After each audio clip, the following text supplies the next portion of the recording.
बबली की शादी को 1.25 महीना होने वाला था, पर अभी तक बबली को उसकी सास कोई काम नहीं करने देती थी। जब भी बबली कोई काम करने लगती तो उसकी सास उसका हाथ रोक देती थी। अरे अरे बहू, रहने दो, कोई जरूरत नहीं अभी ये सब करने की, मैं बर्तन कर लूंगी, जाओ तुम तैयार हो जाओ। मम्मी जी, आप अकेले इतने सारे बर्तन करोगे? थोड़े से तो मुझे करने दो। जब से काम वाली नहीं आई है आप खुद ही सारा काम कर रहे हो, मैं फटाफट से कर लूंगी बर्तन।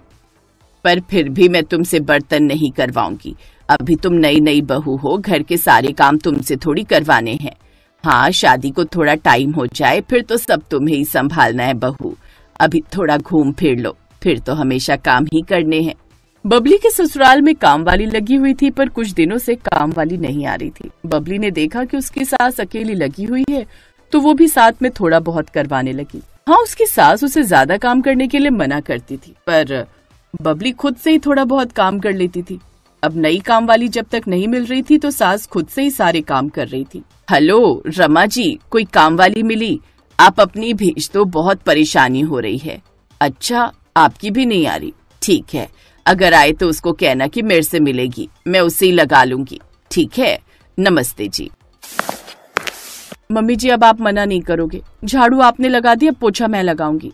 पर बहू, अरे रहने दे। कोई बात नहीं मम्मी जी, बस फटाफट से लगा दूंगी, तब तक आप कोई और काम कर लो। ठीक है, तो मैं छत पर कपड़े डाल आती हूँ। सुलेखा, बाजार से क्या सब्जी लानी है? बबली का मटर पनीर खाने का मन था, एक काम करो मटर और पनीर ले आओ, शाम को वही बना लेंगे। ठीक है, फिर मैं सब्जी लेकर आता हूँ। मोहित ऑफिस गया हुआ था और उसके पापा सब्जी लेने बाजार चले गए। बबली की सास सुलेखा छत पर कपड़े डालने चली गई और बबली आंगन में पोछा लगाने लगी। पोछा लगाते हुए बबली के कुछ कपड़े गीले हो गए और बालों और चेहरे पर भी मिट्टी लग गई। तभी बबली की मम्मी ललिता आ गई। ललिता ने जब अपनी बेटी को पोछा लगाते हुए देखा तो दरवाजे से ही शोर भरे ताने देने लगी। बबली माँ, तुम और अचानक? अच्छा हुआ जो अचानक ही आ गई, कम से कम अपनी आंखों से तुझे इस हालत में तो देख लिया। मुझे सब दिखाई दे गया है, तुझे यहाँ नौकरानी बना कर रखते हैं ये लोग। माँ धीरे बोलो, मम्मी जी छत पर हैं। अरे काम वाली नहीं आ रही थी, मम्मी जी अकेले लगी हुई थी, इसलिए मैं उनका साथ देने के लिए थोड़ा काम करने लगी। तुम बेकार में घबरा जाती हो माँ। घबराने की तो बात ही है बेटी, जिस हालत में तू दिख रही है ऐसी हालत में तेरे पापा तुझे देखते ना तो एक दिन ना रहने देते यहाँ तुझे। माँ कैसी बातें कर रही हो? अच्छा चलो बैठो, मैं पानी लाती हूँ। तभी बबली की सास आ जाती है। नमस्ते समधन जी, आप और अचानक, बहुत अच्छा लगा आपको देखकर। पर मुझे अपनी बेटी को देखकर बिल्कुल भी अच्छा नहीं लगा। हाय, बिल्कुल सूख गई है मेरी बच्ची, मायके में फूल सी खिली रहती थी, आज ससुराल में बिल्कुल मुरझा गई है। सुलेखा समझ रही थी कि ललिता बेफिजूल के ताने दे रही है, पर वो चुप रही। तभी बबली पानी लेकर आ गई। माँ ये लो ठंडा ठंडा पानी पियो। बहू तुम बैठो, मैं चाय बना कर लाती हूँ। हाँ, तू मेरे पास बैठ, कितना काम करेगी, हालत देख अपनी, मुझे तो लग रहा है ठीक से कुछ खाती भी नहीं है यहाँ पर। अरे तुझे भूखा तो नहीं रखते ये लोग?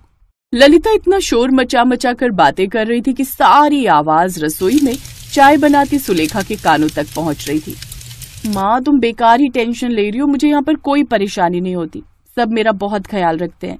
मम्मी जी, पापा जी, मोहित जी सब मेरी बहुत केयर करते हैं। अरे मैं कहाँ से तुम्हें कमजोर लग रही हूँ माँ? जिस दिन माँ बनेगी ना उस दिन तुझे पता चलेगा कि माँ की ममता क्या होती है। तुझे आज यहाँ काम करते देखकर मेरा तो कलेजा ही निकल गया है। पता नहीं तू मेरे से सच बोल रही है या झूठ, मुझे बिल्कुल यकीन नहीं हो रहा। तभी बबली की सास चाय लेकर आ जाती है, पर जैसे वो चाय की ट्रे टेबल पर रखती हैं, अचानक उन्हें चक्कर आने लगते हैं। बबली घबरा जाती है। मम्मी जी क्या हुआ? आप ठीक तो हो ना? आपने ब्लड प्रेशर की दवाई ली थी? भूल गई लेनी, कपड़े डालने चली गई थी ना तो ली नहीं। मम्मी जी, पापा जी ने और मोहित जी ने आपको कितनी बार कहा है कि आप बीपी की दवाई टाइम पर लिया करो, अगर नहीं लोगे तो ब्लड प्रेशर हाई हो जाएगा। रुकिए मैं आपकी दवाई लेकर आती हूँ, आप ये बिस्किट खाओ। ललिता सब कुछ देख रही थी। बबली ने फटाफट से सुलेखा को बीपी की दवाई दी। मम्मी जी आप थोड़ी देर कमरे में लेट जाओ, आराम मिल जाएगा। हाँ हाँ बहन जी, आप आराम से सो जाओ, काम करने के लिए मेरी बेटी है ना, वो सब कर लेगी। अब ठीक लग रहा है दवाई लेकर, कोई नहीं आप लोग बातें करो, मैं थोड़ा रसोई का काम देख लूं।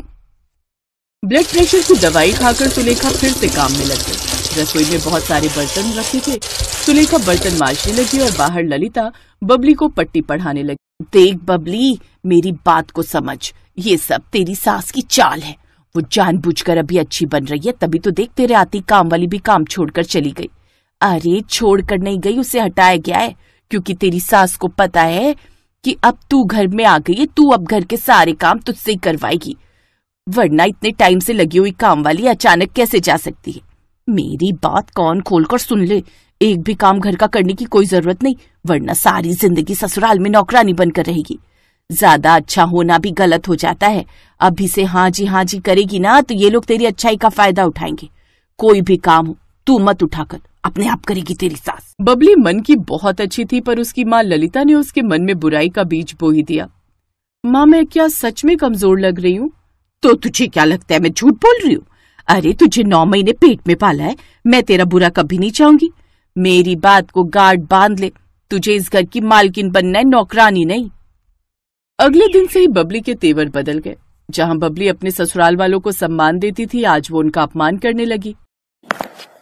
बबली बहू, जरा दाल के तड़के के लिए प्याज मिर्ची काट दोगी? मेरे हाथ में चाकू लग गया है। लग गया है या जानबूझकर खुद मारा है ताकि घर के कामों से आप बच जाओ? कैसी बातें कर रही हो बबली बहू, मैं क्यों जानबूझकर अपने हाथ में चाकू मारूंगी? नया चाकू था इसलिए हाथ कट गया। अगर मन नहीं तो रहने दो। हाँ नहीं है मन, खुद कर लो, और नहीं हो रहा तो एक नौकरानी रख लो। मैं कोई नौकरानी नहीं हूँ जो घर के सारे काम करती रहूंगी। ढूंढ रही हूँ बहू, बोला हुआ है पड़ोस में, कोई मिलेगा तो मैं रख लूंगी। तुम बहुत ज्यादा बोल रही हो, हमने तो तुम्हें कोई नौकरानी बनाकर नहीं रखा हुआ है। खबरदार जो आज के बाद घर के किसी काम को हाथ लगाया। मैं कर लूंगी, अभी मेरी बूढ़ी हड्डियों में बहुत ताकत है। 60 साल की सुलेखा अकेली ही घर के सारे काम करती रही, पर बबली ने एक भी काम में हाथ नहीं बटाया। मोहित और उसके पापा भी ये सब देख रहे थे, पर सुलेखा ने उन्हें बबली को कुछ भी कहने से मना कर दिया, ताकि घर में कोई लड़ाई झगड़ा ना हो। कुछ दिनों बाद बबली के भाई की शादी हुई।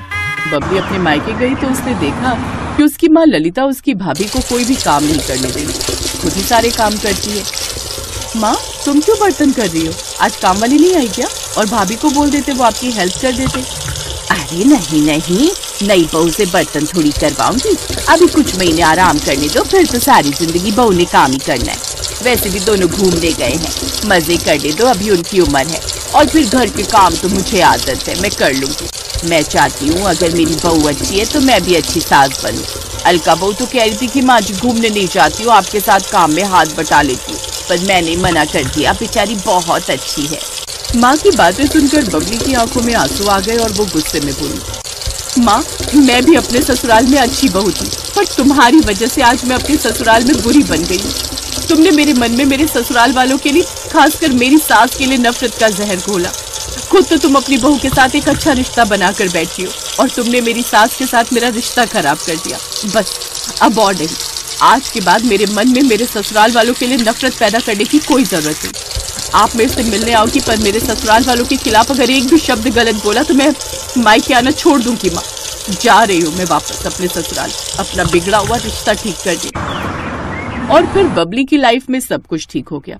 उसने अपने ससुराल वालों के साथ बिगड़ते हुए रिश्तों को संभाल लिया और फिर से उन्हें प्यार और सम्मान की एक मजबूत नींव से जोड़ दिया।